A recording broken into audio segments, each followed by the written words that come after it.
Olá pessoal do YouTube, a paz do Senhor a todos vocês. No vídeo de hoje nós vamos tratar de um assunto muito profundo que vai tocar lá no seu coração, vai tirar alguns bichos que se encontram lá, você nem sabia que eles existiam.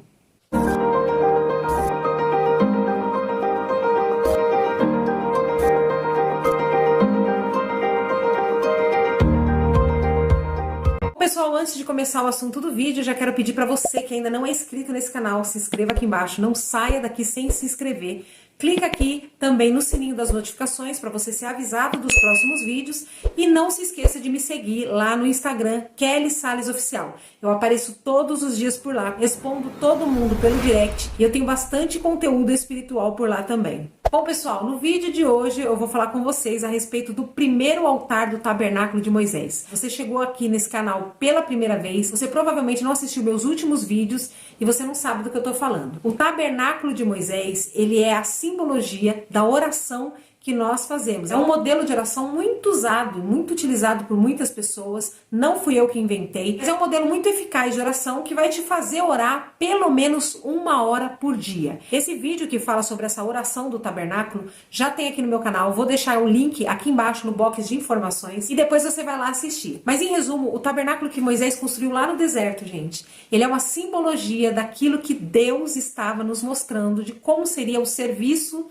sacerdotal. O sacerdote entrava no tabernáculo e ele precisava percorrer por 6 altares dentro do tabernáculo. Esses 6 altares, eles simbolizam a nossa oração. Quando a gente vai orar, para a gente conseguir orar pelo menos 1 hora por dia de uma forma eficaz, eficiente, uma oração que Deus responde, que você recebe revelações profundas do mundo espiritual, precisa passar por esses 6 altares. É um direcionamento em oração. Ajuda muito quem ainda não sabe orar, quem ainda não tem destreza em orar. E quando você entra no tabernáculo, o primeiro altar que você encontra é o altar do sacrifício. E hoje eu vou falar a respeito deste altar. Nos próximos vídeos eu quero aprofundar com vocês cada um dos altares. Eu já expliquei no outro vídeo como é a oração do tabernáculo e agora nós vamos aprofundar em cada um dos altares para que você entenda exatamente o que fazer na sua oração quando você está diante deste altar. Lá em 1 Pedro, capítulo 2, está escrito que nós somos sacerdotes. Jesus, quando morreu na cruz, ele rasgou o véu do templo e ele nos permitiu entrar no Santo dos Santos como sacerdote. Hoje nós somos considerados os sacerdotes do Velho Testamento. Então, cada um de nós temos a responsabilidade de fazer os ofícios sacerdotais, que nada mais é a nossa relação de intimidade com Deus todos os dias. E o templo, o tabernáculo, significa o nosso próprio corpo. Você é templo do Espírito Santo. O tabernáculo de Moisés, ele simboliza o seu corpo. Dentro do seu corpo você vai encontrar 6 altares, né? É uma simbologia, tá, gente? Tudo é simbólico do Velho Testamento. Esses 6 altares estão dentro de você e você precisa olhar para dentro de você. Quando você diz que o sacerdote entrava dentro do templo para ofertar a Deus, para fazer os sacrifícios, para ter aquele ofício sacerdotal, entrar no tabernáculo significa você entrar dentro de você mesmo. E isso significa oração. A oração é você fechar os seus olhos e entrar dentro de você mesmo para se encontrar com o seu Deus dentro de você, porque você é templo do Espírito Santo. Então o Espírito Santo habita dentro de você. O que significa esses altares dentro de você? Esses altares, ele é o seu coração. Tá bom? O coração do homem. Hoje a gente vai falar muito a respeito de coração. E a palavra do Senhor diz que de tudo o que se deve guardar, guarda o teu coração, porque dele procedem as saídas da vida. E o primeiro altar que nós encontramos no tabernáculo de Moisés é o altar do sacrifício. Nesse altar, nesse primeiro altar, o sacerdote ele matava aquele animal que ele tinha trazido para ofertar dentro do tabernáculo. E ele matava aquele animal simbolizando o perdão dos pecados, dos seus próprios pecados e também do pecado do povo. Então, esse primeiro altar, gente, era onde ele imolava os animais. Eu imagino que devia ser uma coisa muito feia, muito tenebrosa, porque ali nesse primeiro altar ele matava o animalzinho e aquele altar ficava cheio de sangue. As mãos do sacerdote ficavam cheias de sangue daquele animal. No entanto que o próximo altar, o segundo altar, é uma pia de bronze cheia de água. Nessa pia, ele lavava as mãos que estavam cheias de sangue do animal que ele tinha acabado de matar no primeiro altar. E o que simboliza esse primeiro altar? Essa matança desse animal, essa oferta desse animal para perdão dos pecados. Simboliza a morte de Jesus na cruz. Eu costumo dizer que nesse primeiro altar está a cruz de Cristo. E é nesse primeiro altar que você vai pedir perdão pelos seus pecados. Mas esse pedir perdão pelos nossos pecados não pode ser feito de qualquer maneira. Por muitos anos da minha vida, quando eu não tinha uma vida de oração, quando as minhas orações eram frias, michurucas, sabe, rápidas, eu chegava na oração, né, primeiramente pedindo perdão pelos meus pecados. Mas era aquela frase feita, né, Senhor, perdoa os meus pecados, cometidos por palavras, pensamentos, por obras. Mas essa não é a forma correta, eficiente de se pedir perdão pelos pecados. Por isso que quando a gente entra na presença de Deus, a gente não tem que ter pressa. Porque para pedir perdão dos seus pecados, você precisa entender quais são os seus pecados. Você precisa se lembrar nesse momento, né, nesse primeiro momento de oração, quais os pecados que você cometeu. Dê nome aos seus pecados. Os seus pecados têm nome. Lembre-se do que você sentiu durante o dia, a pessoa com quem você brigou, sentiu raiva de outra, de tudo aquilo que você fez que entristeceu o Espírito Santo. Dê nome ao seu pecado e se arrependa. Você precisa ter tempo ali de chorar pelos seus pecados, de se arrepender dos seus pecados verdadeiramente. Sabe por quê, gente? Porque se você faz isso de qualquer maneira, de uma forma automática, na verdade, você não está se arrependendo dos pecados que você cometeu, você não está dando atenção para os pecados que você cometeu e provavelmente você vai cometer os mesmos pecados amanhã e vai vir pedir perdão de novo para Deus amanhã. Porque você, na verdade, fez aquilo no automático. Senhor, perdoa os meus pecados. Amém. Não é assim. Você precisa entender aonde foi que você pecou. Você precisa se arrepender daquele pecado, para que você venha a deixar de praticar aquele pecado, porque esse sim é o verdadeiro arrependimento, esse verdadeiro arrependimento que gera o perdão de Cristo. Então, nesse primeiro momento de oração, você precisa pedir perdão pelos seus pecados, com bastante atenção, nomeando cada um deles, sabe, pensando naquilo que você fez, entendendo quão grave é aquilo que você fez, se arrependendo daquilo, e aí sim, você está na mesa do holocausto, né, no primeiro altar do holocausto, você está debaixo da cruz de Cristo, então você utiliza o sangue de Jesus para te limpar daquele pecado, para justificar a sua vida, para te tornar apto para continuar entrando dentro do tabernáculo da oração e na presença do Senhor. E uma coisa muito importante que eu preciso falar para vocês é que existem dois tipos de pecado. Existem pecados morais e pecados no coração.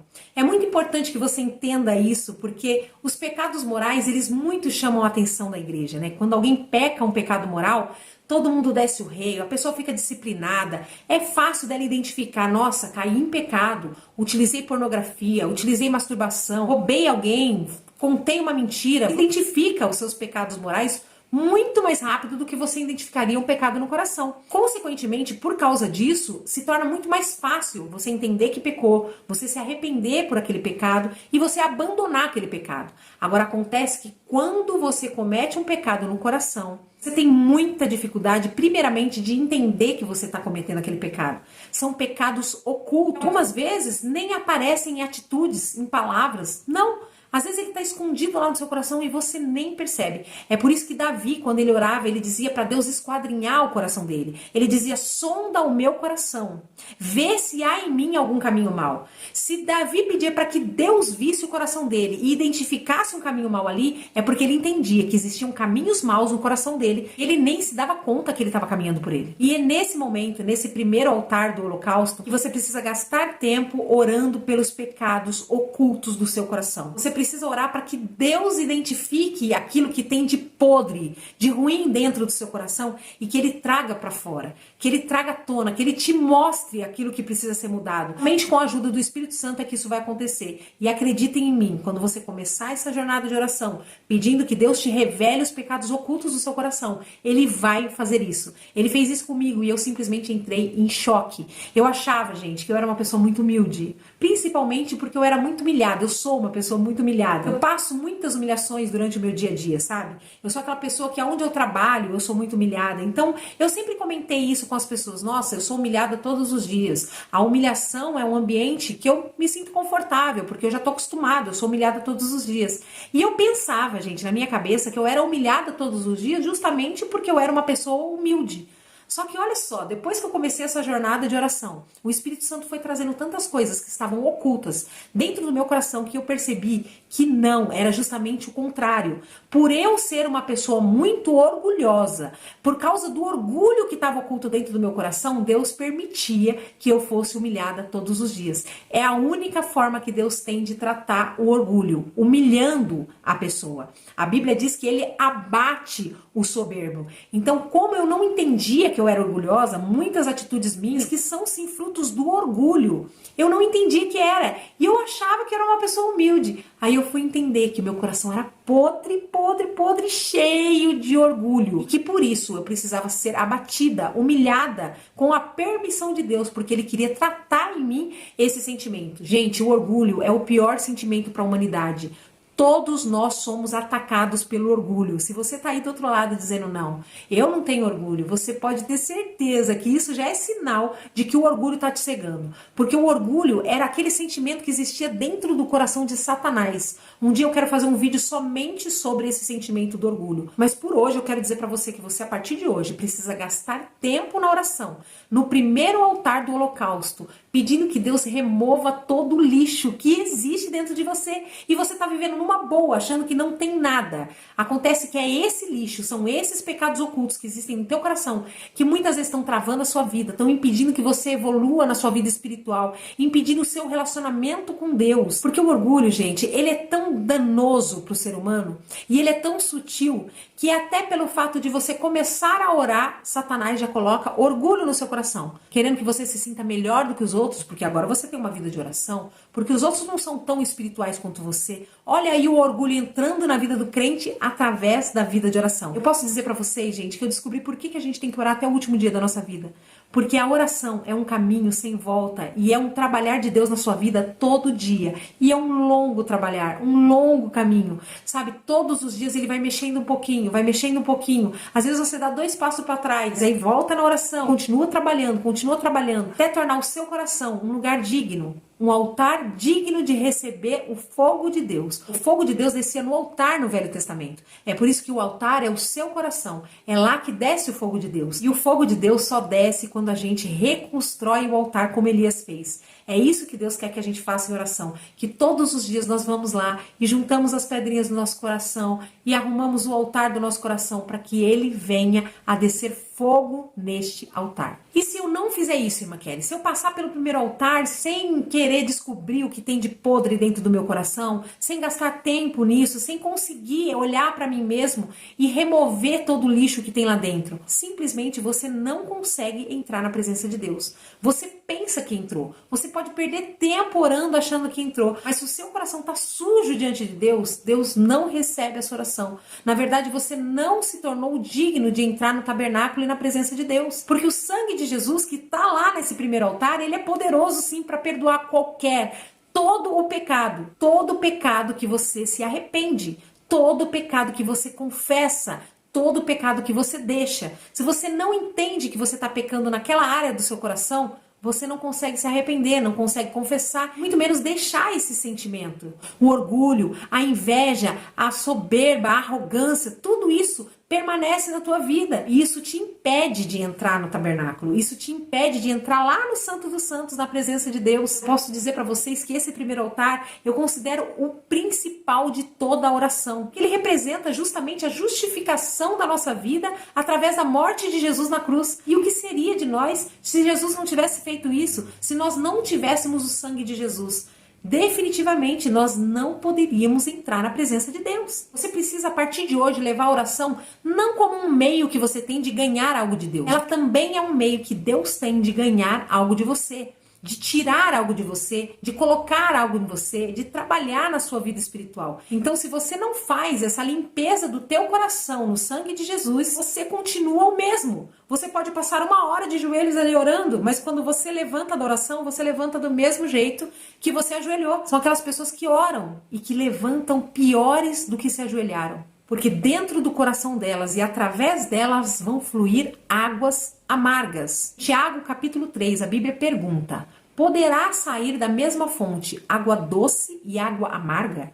Não. Ou essa fonte dará água doce, ou essa fonte dará água amarga. Esse texto de Tiago, ele fala a respeito da nossa língua. Ele fala inteirinho o texto a respeito da língua, como se o que saísse pela nossa boca através das palavras fossem águas. E aquele que solta palavras ruins é comparado a uma fonte de águas amargas. Acontece que a Bíblia diz lá em Mateus capítulo 12, que a boca fala daquilo que o coração está cheio. Então, consequentemente, nós podemos entender que as pessoas que falam palavras ruins, que através da sua boca saem palavras de maldição, de murmuração, essas pessoas estão expondo aquilo que elas têm dentro do coração. Ou seja, as águas que saem da sua boca são ruins porque a fonte, que é o seu coração, a nascente dessas águas, está contaminada, está envenenada. Somente limpando o seu coração no sangue de Jesus, se arrependendo, confessando e deixando esses sentimentos, a gente pode dizer até sentimentos demoníacos, que você vai começar a mudar aquilo que tem saído pela sua boca. Mudando o que tem saído pela sua boca, isso vai transformar totalmente a sua vida. A Bíblia diz que pelos frutos se conhece a árvore. Se as palavras são os frutos, nós podemos entender que a árvore é o nosso coração. Então, se as nossas palavras são frutos ruins, a árvore que é o nosso coração é uma árvore ruim. Mas se as nossas palavras são frutos bons, a árvore que é o nosso coração é uma árvore boa. Então, para que mude muita coisa ao nosso redor, na nossa vida cotidiana, familiar, financeira, todas as áreas da nossa vida, a gente precisa primeiro tratar o nosso coração. É por isso que a Bíblia diz, de tudo que você tem que guardar, guarda o teu coração. E já que a Bíblia compara aquilo que sai do nosso coração com águas, eu gosto muito de uma analogia que o pastor Hernani fala a respeito do nosso coração. Ele compara o nosso coração com uma caixa d'água. É como se o reservatório principal fosse o nosso coração.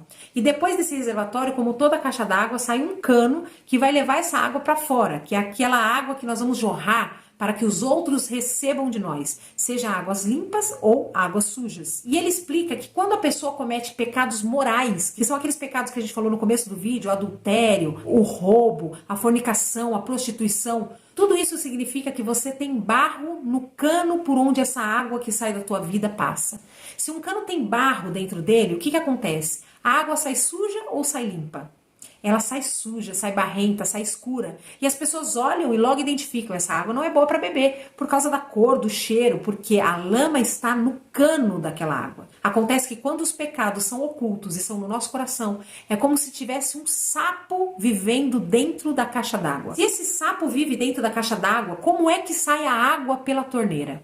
Ela sai clara, limpa. Você olha para ela e não identifica nada de errado com ela. Tem coragem de beber dessa água, mas ela tem veneno. E é por isso que Deus abomina pecado no coração mais do que tudo. Um exemplo bíblico disso e muito forte é a vida de Davi e de Saul, os dois reis de Israel. Davi tinha um cano sujo de barro.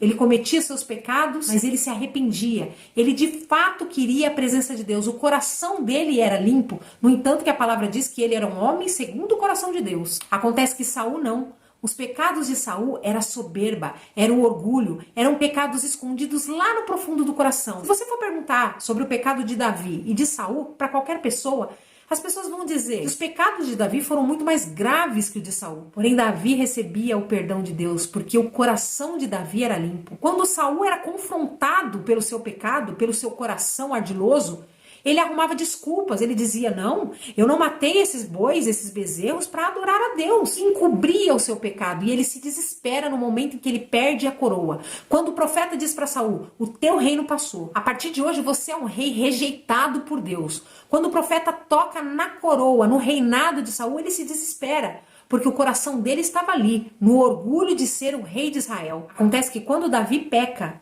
e o profeta vai confrontá-lo do seu pecado, ele diz, retira tudo de mim. Retira o reino, eu posso perder qualquer coisa. Eu só não posso perder a tua presença. Só não retire de mim o teu Espírito Santo. Então, através dessa palavra, eu quero te encorajar a remover todo o lixo.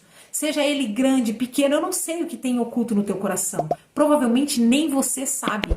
Mas eu quero te encorajar nesse primeiro altar de oração, buscar em Deus essa revelação. Que Deus venha remover, venha revolver, por mais que doa. Tem hora que eu entrei em desespero, eu falei, Deus, olha esse coração, é podre demais, como que você vai fazer? Deus começa a tirar tanta coisa lá de dentro que tá oculto, que você fica pensando, cara, É impossível Deus usar uma pessoa como eu. Mas acredite, isso é um caminho que é necessário você passar. A gente precisa se livrar desses pecados tão sutis. Às vezes parece que não faz mal a ninguém, mas que são pecados vindo direto do coração do diabo pro teu e pro meu coração. Que podem impedir sim da gente ter uma vida inteiramente agradável a Deus. Eu espero que esse vídeo tenha edificado a sua fé, tenha trazido temor ao teu coração. Se você tiver alguma dúvida a respeito desse assunto, pode deixar aqui nos comentários que eu procuro responder todo mundo. Não se esqueça de se inscrever no canal e de me procurar lá no Instagram Kelly Salles Oficial e fique firme em nome de Jesus.